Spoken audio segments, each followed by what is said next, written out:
to the Technical Staff and Theatre Workers podcast. It's the podcast in which I talk to people who work backstage in the technical theatre industry about how they got in, their experiences, and any advice they can give to anyone getting in. This is episode 11 of season 2. A big thank you to everyone who's downloaded the show, everyone who's listening to the show. Tell your friends, tell your family, tell everyone you know who's interested in theatre and those who aren't interested in theatre, because it might make them interested in theatre. Yes, thank you so much for all the downloads. It's been really good so far, so really enjoying it. And without further ado, let's get on to our next guest. Hi, with my guest at this time, if you'd like to introduce yourself and tell me what your current job title is. Hello, my name's Bill Dimeo. I'm a dep at the moment here on Book of Mormon, and I've been depping on Wicked and on Six. I've been doing this for a long time, so up to the pandemic I was working full-time, but now I'm getting a little older. I'm taking it easy and just trying to do as little as possible. Okay, how did you get into theatre, Bill? I did it. We did a lot at school. We had a big drama society at school, and I had a local theatre, the Churchill Theatre in Bromley, and I always fancied doing it, actually, so I wrote a letter to the stage manager, actually, saying that I would accept any kind of job, stage management, wardrobe, and I had no idea what I was talking about, and he kindly wrote back and said, it doesn't quite work like that, but if you come in and see me, we'll find you some crewing work on the pantomime, and that's how it kind of started. Excellent.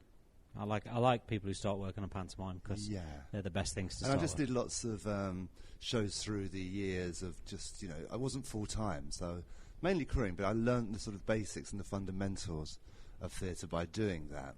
And then about 7 years later, I really needed to decide what I was going to do.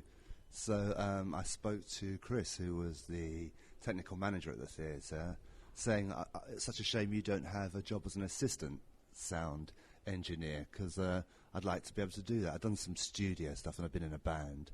And he said, well, funny enough, this is how it used to work. Matt, the sound engineer, was leaving. Would you like to put your name forward? So I said, all right then. And I went in and he, for a few days just to go through some stuff and managed to get the job. I'm not sure it was more by luck than judgment, really, but it started there. Excellent. So did you do any training at all, or was it all on-the-job stuff? Mainly on the job, actually, yeah, with Chris to start with, and then as I sort of started working with sound designers, the first person really I worked with was Greg Pink on the tour of 42nd Street and Barnum, and he taught me an awful lot, actually, about just setting up systems, and just what to listen for. And it kind of really went on from there. And I seem to have a knack for mixing. I probably could have worked hard at the technical side, but yeah. Excellent. What can you remember the name of the first job you had backstage in theatre? Paid job? I was second casual, if that's what you mean, the very, very first job. Okay, well, yeah, what show? Job.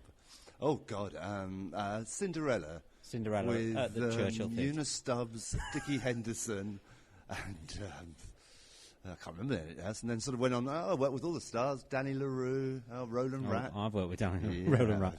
Excellent. Give us a list of other shows you've done. Well, once I actually started doing sound, so as I said, I worked for a year at the Churchill, and then I did a show called Hold Tight It's 60s Night, which was interesting. It was only a small tour around Britain.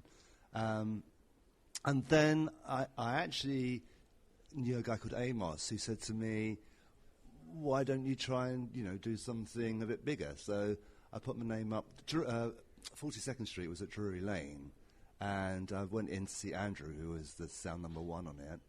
And Andrew being? Oh, Andrew Lee Small. I'm sorry, yes, right, this is quite long. Sorry. It's all right, it's fine. Time ago.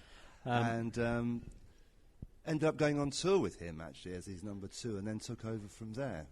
Excellent. And any others? What did you do after that? Yeah, then after that, I moved on from 42nd Street, I went to Barnum, and then we were on tour again around Britain, and I came back, and the same person, Amos Christie, who's a friend of mine who was a sound engineer, suggested rather than go back on tour, I contact a man called Martin Levan, who I subsequently found out was a very famous sound designer, thinking I wouldn't get much.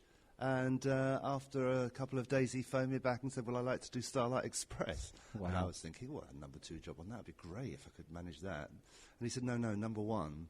So I got thrown in at the deep end a bit. But again, And for people who don't know, that's the Starlight, the original Starlight. Yeah, the one at the Victoria Apollo. Victoria Apollo. Wow. Yeah, I mean, I'd already been there, I think, since '84.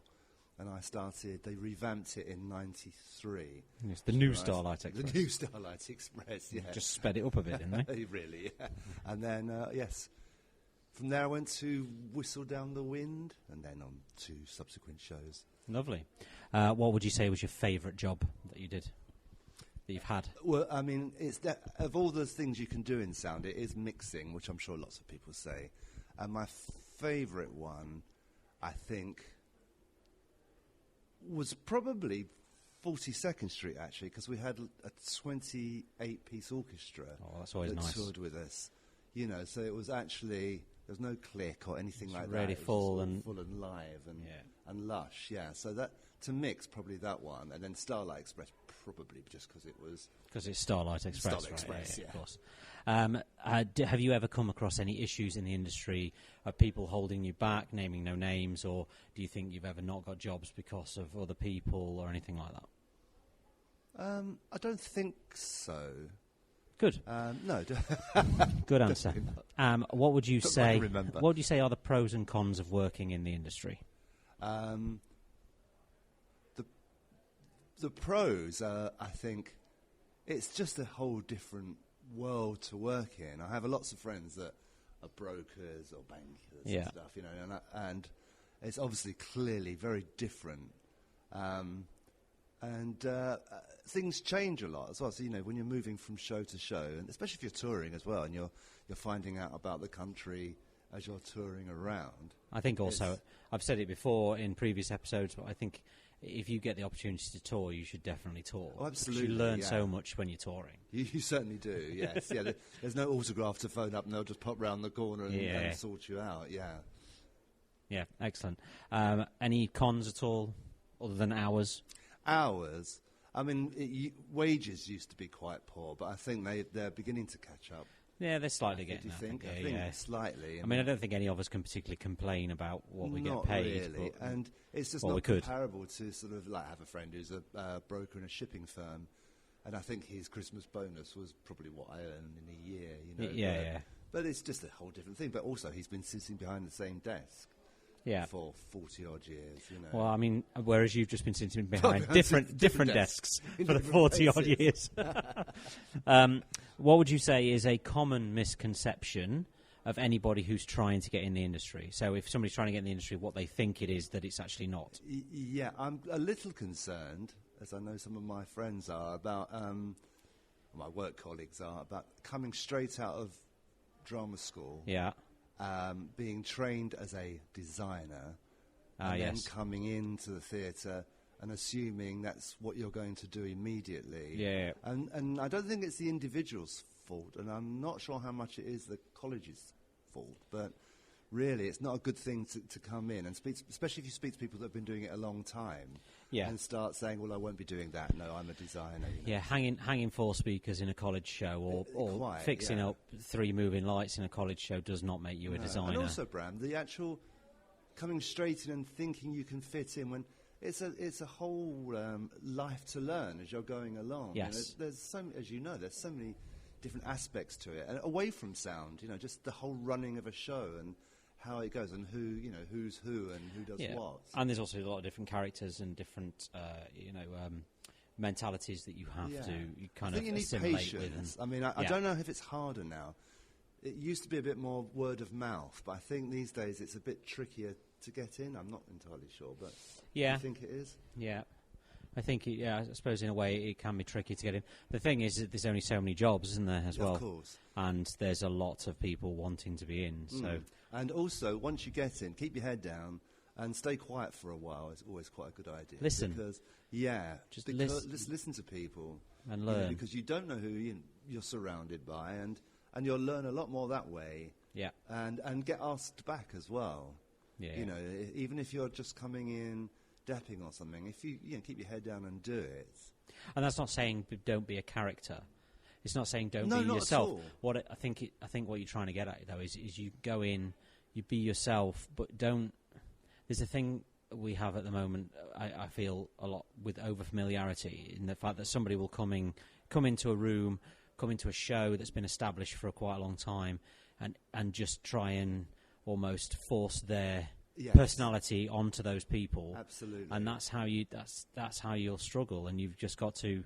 You can still have your personality, but you've got to find a way of fitting that in within the grand scheme within the culture of the show. When you walk in somewhere new, there are a lot of personalities, and they've been there for a while as well, probably. Especially if the show's been running for a while. And don't assume that you're just going to be taken on and you're going to reach heady heights in the first 6 months or something, because it takes longer. It should do, because it's a skillful job. Yeah. And, you do learn as you go along. Yeah. And finally, what advice could you give to somebody who's trying to get in? Other than get in, keep your head down and listen. Yeah. I think college obviously does help these days, because it's become a lot more technical, hasn't it? So yes. I think you have to study to know what these things do now. It's not just big analog desks like you used to have. Let's see what happens. There's a lot of digital stuff, but and also just be consistent and persistent as well, and keep writing and keep phoning, and eventually you'll get somewhere. It just probably feels at first that you keep writing in and sending your CV and you're not getting anywhere. But you've only got to make one breakthrough generally, and despite it's got a big world, it's also got a small world and word of mouth. And if people appreciate what you're doing, they will recommend you. Yes, to other people. Once you're in, you're in. It's just getting in is sometimes Absolutely, the issue. But you can get there. Yeah. Or go and get a job where it pays loads of money. Yeah. In which case, don't bother. Excellent. And that's everything I've got for you, Bill. Oh, well, thank you. Thank you very much for joining. You're welcome. A big thank you to Bill for that one. I really enjoyed talking to Bill. He's sort of a legend as far as sound is concerned. He's been around a very long time, so it's really great talking to him about his experiences in the industry. Thank you so much for listening. Thank you for downloading. The numbers are fantastic for this season, and really looking forward to seeing how good they go. Really happy with them all, and I'm glad you seem to be enjoying listening to it. And so, that being said, I shall see you all next week.